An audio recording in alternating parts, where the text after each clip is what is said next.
संसद के सामने खड़ा हुआ, ये राहुल बाबा, शरद पवार, ममता, डीएमके सारे काऊ काऊ काऊ काऊ काऊ काऊ करते रहे, मत करिए मत करिए। मैंने पूछा भाई क्यों न करे, तो उन्होंने कहा कि खून की नदियां बह जाएगी। नरेंद्र मोदी सरकार है, खून की नदियां छोड़ो, किसी की कंकर चलाने की हिम्मत नहीं है। राहुल बाबा, आप तो क्या, आपकी चौथी पीढ़ी भी आएगी ना, धारा 370 वापिस नहीं है। राहुल बाबा सबूत मांगते, राहुल बाबा जरा सी समझ होती तो आप सबूत न मांगते, टीवी पर पाकिस्तान वालों का लटका हुआ मुंह देख लेते तो मालूम पड़ जाता वहां क्या हुआ है। मुझे बताओ, ये कश्मीर जो है हमारा है या नहीं? अरे जोर से बोलो, ऐसे क्या बोलते हो भाई, है या नहीं है? धारा 370 हटाई, ठीक किया या नहीं किया? जब धारा 370 हटाने का संकल्प मोदी जी ने रखा, कानून लेकर मैं संसद के सामने खड़ा हुआ, ये राहुल बाबा, शरद पवार, ममता, डीएमके सारे काऊ काऊ काऊ काऊ काऊ काऊ करते रहे, मत करिए मत करिए। मैंने पूछा भाई क्यों न करे, तो उन्होंने कहा कि खून की नदियां बह जाएगी कश्मीर। राहुल बाबा, ये नरेंद्र मोदी सरकार है, खून की नदियां छोड़ो, किसी की कंकर चलाने की हिम्मत नहीं है, कंकर चलाने। हमने 370 को हटा दिया। अभी वहां नेशनल कॉन्फ्रेंस और कांग्रेस की सरकार आई, 2 दिन पहले उन्होंने प्रस्ताव पारित किया कि 370 वापिस लानी चाहिए।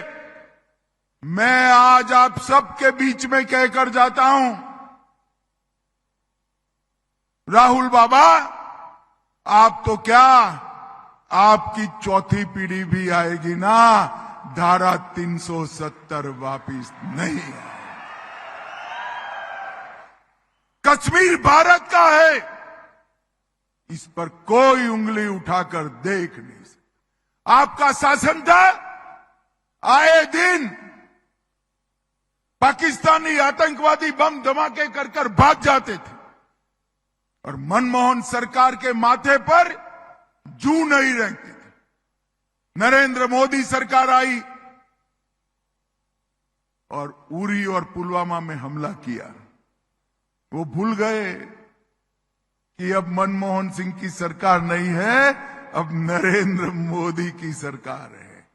10 ही दिन में एयर स्ट्राइक और सर्जिकल स्ट्राइक कर कर पाकिस्तान के घर में घुसकर आतंकवादियों का सफाया करने का काम नरेंद्र मोदी ने। और उस वक्त ये सारे नेता सबूत मांगते थे, राहुल बाबा सबूत मांगते थे। राहुल बाबा, जरा सी समझ होती तो आप सबूत न मांगते, टीवी पर पाकिस्तान वालों का लटका हुआ मुंह देख लेते तो मालूम पड़ जाता वहां क्या हुआ है। भाइयों बहनों, इनके लिए देश से ज्यादा अपनी वोट बैंक है। औरंगाबाद का नाम संभाजीनगर होता है, ये विरोध करते हैं। मैं पूछना चाहता हूं उद्धव ठाकरे जी को, उद्धव ठाकरे जी, सत्ता के लिए बाला साहब की पूरी विरासत के साथ धोखा करना कितना ठीक है? आप धारा 370 का विरोध करने वालों के साथ बैठे हैं। आप राम मंदिर का विरोध करने वालों के साथ बैठे हैं।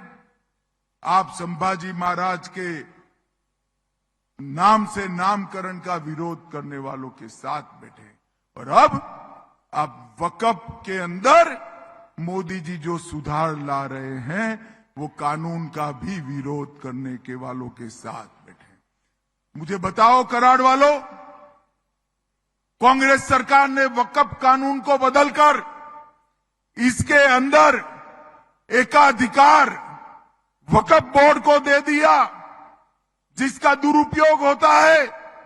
तो वक्फ बोर्ड के कानून को बदलना चाहिए या नहीं बदलना चाहिए? जोर से बोलो, बदलना चाहिए या नहीं बदलना चाहिए?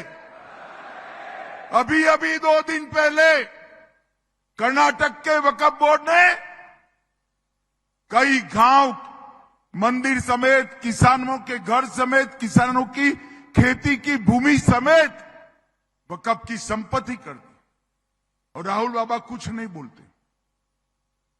और ये अगर अघाड़ी की सरकार आई तो महाराष्ट्र में भी इसका रिपीटेशन होगा।